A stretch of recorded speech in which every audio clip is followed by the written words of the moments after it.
So how do you know if your idea is already patented? It's actually a pretty difficult question to answer and kind of more complex than people realize. And this video is going to give you all the details on that. Stick around, we are starting right now. So for those of you who are new here, my name is Dylan Adams. I'm a patent attorney and author of the best-selling book, Patents Demystified, which is an insider's guide to protecting ideas and inventions used by inventors, entrepreneurs, and startups worldwide, including at top universities like Harvard, Stanford, and MIT. You might also recognize me from my appearance on CNBC's hit show, The Profit, with Marcus Lemonis.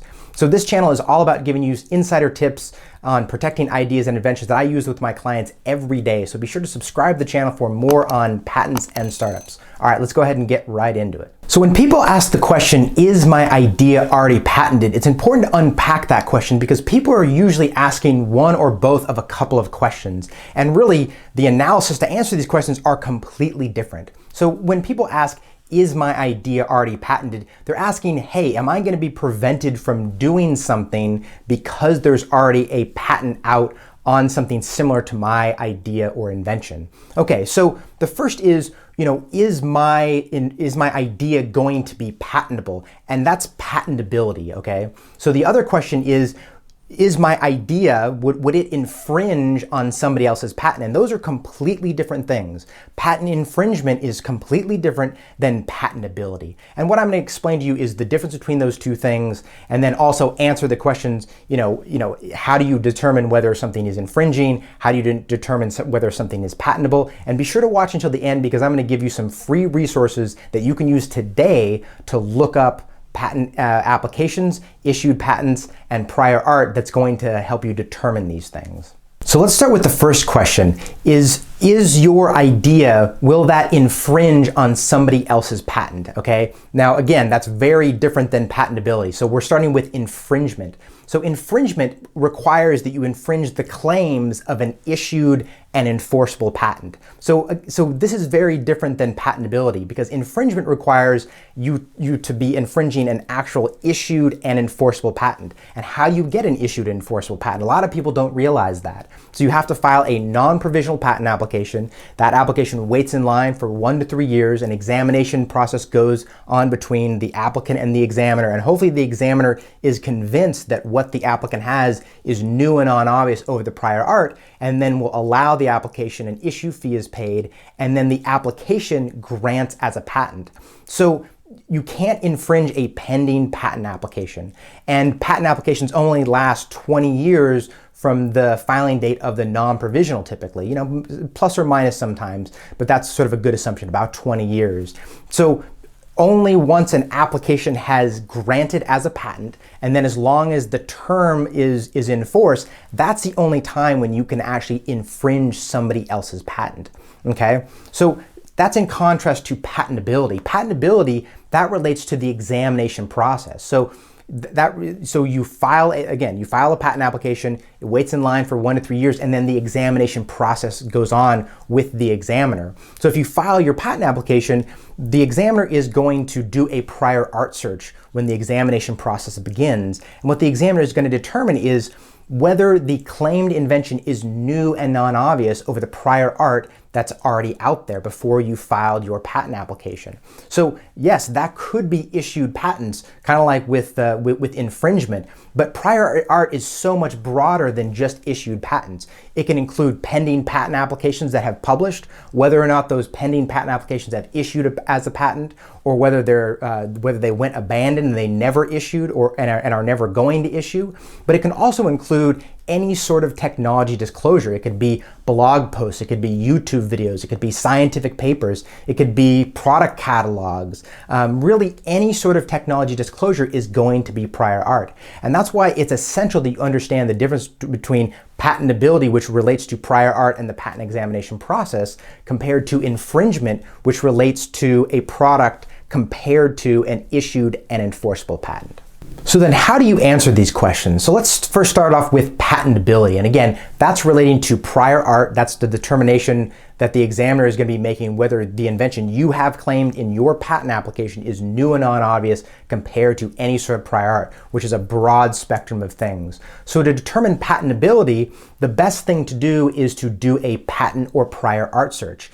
they're very similar sorts of things. A patent search, that's just going to be focusing on prior art that is issued patents or patent publications. And I would say that's 95% of the time what the rejections are going to be based on during the examination process. And that's why some people will call it a patent search, because those are sometimes the easiest things to do a search on. And so a prior art search may just focus on patents. Whereas you can look at do a general prior art search with, you can look at product catalogs, you can look at blog posts, you can look at videos, you can really open up the world of potential prior art to a lot of different things instead of just issued patents or published patent applications.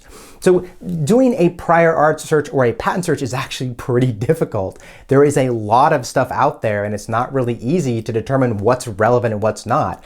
People think, well, there's keywords that you can search, and yeah, that's possible in a lot of ways, and yeah, you can search by classification and search for things that are similar, but a lot of times there's a lot of irrelevant stuff in there, and you can spend a lot of time searching for things that are completely irrelevant, and it can be hard to find things that are actually on point to what you're actually doing. And that's one of the unfortunate things about the patent system. People want to say, well, I want to know if my invention is patentable or not, but it's really difficult to figure that out, especially for more complex inventions, things that have a lot of elements. It's really hard to do an effective prior art search on things. Also, there's the issue that, like I said earlier, patents are held in secret by default for 18 months from their earliest priority date. So there's a lot of prior art that's very, very relevant, that being pending patent applications, that you may not even be able to find whatsoever because it's held in secret. And that you file your patent application and then it becomes publicly available and it could be used against your patent application and could totally make what you have not patentable. You would not know about those things because it hasn't become publicly available yet. And that's, again, one of the limitations of doing a patent or prior art search is there's a lot of stuff that's completely hidden to you. You're just really not going to know. And also, too, it's a very cart before the horse. And what I mean by that is a lot of people have an idea for something, but patentability is typically going to be in the details of how something is actually done. And so to do a good job on a patent or prior art search, you really need to know the details of how the product is done. And a lot of times that can take a long time. You really need to think about things, maybe build a prototype, spend a lot of time doing market research, and maybe get it in front of customers before you really know what the final product is going to be. And that's why, in a lot of ways, I don't recommend doing patent or prior art searches on ideas, because the kernel of an idea, yeah, that's not going to be patentable. It's in the details, and usually it's better to wait until you have more details on stuff. But at that point, you have a lot invested in the product, and it makes more sense just to file your patent application. Another thing to consider is that patents aren't just a binary thing, and by that I mean it's not just you have a patent or you don't. Patents can provide a spectrum of protection. You can have patents that are really broad and cover a lot of different variations, so that it's really difficult to design around the patent and to design around your product and, say, do something that is similar but still not infringing by doing something different. A broad patent is going to cover a lot of variations and be hard to design around, and it's going to be a lot easier to infringe, whereas you can have a patent, the way the claims are written are so narrow and so specific, it's almost impossible for somebody to infringe that, or very easy for them to make tiny, tiny little changes and get around the patent. So again, these are all the reasons why a lot of times it does not make sense to do a patent or prior art search. And I've got some good videos and the channel that talk about this in detail, so be sure to check those out. But yeah, a lot of times, unfortunately, I mean, as much as people want to know whether their idea is patentable, it doesn't usually make sense to do a patent or prior art search, unfortunately. Okay, so what about the issue of infringement then? And again, remember that infringement relates to a product or a process related to an issued and enforceable patent. So again, this only relates to issued and enforceable patents, and it relates to comparing the issued patent claims to what the product actually is. And a lot of times people say, well, hey, I don't want to start producing a product or start going down the road of creating a startup when this has already been patented and I would infringe on somebody else's patent. Unfortunately, again, it's not very easy to do. What you would have to do is you would have to do, similar to a prior art search, you would have to search for issued and enforceable patents, and you would have to find ones that are relevant to what you're doing. And unlike a prior art search where you're looking at patentability and you're looking at the drawings and the description, and those are relevant to patentability, patent infringement relates only to the claims of an issued and enforceable patent. Now, for those of you who don't know what claims are, they're this weird little section at the very, very end of an issued patent, and they're also in a published patent application, although those claims aren't enforceable. The claims are this little section at the end that's really strangely worded, difficult to understand and parse. It's these little single sentences that are numbered. Typically, there's going to be, anywhere from 1 to 20. That's the typical number, but there can be more. But it's not the paragraph numbers. They're going to be these numbered sentences. Everyone starts with a capital letter, ends with a period. But again, they're really difficult to understand and parse, which is why most people think infringement relates to the specification or the description and the drawings, which is totally untrue. It's only those weird claims at the very end of an issued patent that really determine whether infringement is present. And that's one of the things that makes doing analysis of infringement really difficult. Even for someone like me who I've been doing patents for a long time, it's a very detailed analysis to determine whether infringement is present or not. First, you have to find issued patents that are relevant, which is very difficult to do. Like I said, with doing prior art searching, it's hard to find stuff. And then the same thing with issued patents. It can be hard to find stuff that's relevant. And especially with issued patents, the claims may totally indicate infringement, but the stuff in the description and in the drawings, it may not be obvious that these claims would actually read on what you're doing, okay? So the way you do an infringement analysis is you take all the elements of the given claims and you compare them to the product. And to infringe a patent, you just need to infringe one claim of that patent. So let me give you an example of how that would work. So let's say you have a claim and it has the elements A, B, C, and D. So the way you do an infringement analysis of that is you take the product and you look at the different elements. You say, okay, this claim has elements A, B, C, and D. Does the product have element A? Yes or no? Does it have element B? Yes or no? Does it have element C? Yes or no? Does it have element D? Yes or no? And if you say yes to all those 4 elements in the claim, then infringement would be present in that claim, and so the patent would therefore be infringed. So what about the case where your product only has elements A, B, and C, but doesn't have element D? Then infringement would not be present, okay? So you need to have all the elements of at least one claim of the issued and enforceable patent for there to be infringement. Okay, but what about if you have elements A, B, C, and D, and then you have elements E and F? What about then? Well, that doesn't matter. It doesn't matter whether you have E or F or Z or X or Y or whatever. As long as you have those 4 elements, A, B, C, and D, in the product, then there would be infringement present. So that's the big difference between infringement and patentability. Infringement, again, relates specifically to the claims of an issued and enforceable patent. But, again, it's really difficult to do that kind of analysis. And again, I don't recommend doing these sort of analyses. It tends to be very, very specific, just kind of like doing the prior art search and analysis related to patentability. Doing infringement analysis is even more difficult and more detailed, and is going to hinge upon the very specific details. One little small element being present or not can mean the difference between patentability and not.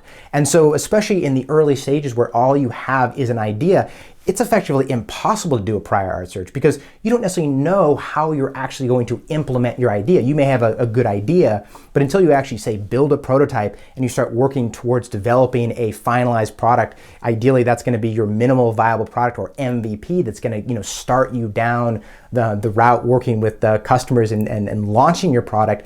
You're not going to know what that specific product is going to have, okay? And people make the mistake, they say, well, I have this general idea and there's a lot of stuff out there, I'm afraid that I'm infringing. But during the R&D process, things change a lot. And I would say I've seen this many times where, maybe the original idea could infringe some patents, but then they pivot and do something different, and then the product ends up being something that is totally not infringing.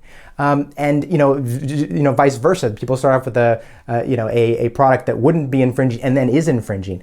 I usually tell people, don't worry about the whole infringement issue. Focus on making the best product that you can make, and that's what's most important. Businesses are far more likely to fail because they can't get the business off the ground or they don't have a good product than infringement is an issue or patentability is an issue. Usually those are going to be very, very secondary to having a product that just isn't very good and doesn't get off the ground. So focus on creating the best product that you can. That should be your focus. Don't go down the rabbit hole of, well, is my product patentable or not? Or is my idea patentable or not? That surprisingly doesn't matter all that much. And the same thing, going down the rabbit hole of like, well, could I infringe people? Would I infringe people's patents? You know, you're not going to be able to make a good determination of that. It's really, really difficult to do. And like I said, you know, there could be some patent applications that are pending and you do all this analysis and research and say, okay, well, I feel comfortable that I'm not infringing any patents, but the application is held in secret, and then, you know, the day you launch, it issues as a patent and you're infringing. You couldn't have known that from the beginning. So again, you know, I usually caution people against freaking out about infringement and patentability. There are some cases where you do want to do a patent or prior art search, and I have a good video on that that sort of describes the few times where I think it is recommended to do that. So check out the channel for more on patents and startups. Be sure to subscribe and hit that little bell icon so you don't miss any patent videos. And let me know down in the comments what you think about this. Does this surprise you? Do you disagree? There's a lot of times where people say, hey, this is just crazy. You know, you have to know whether infringement is present or not, or you have to know whether something is patentable. And so I'd love to hear your thoughts on that. There tends to be some controversy about those things. So thanks again for watching. Really appreciate it. And we'll see you again in the next video.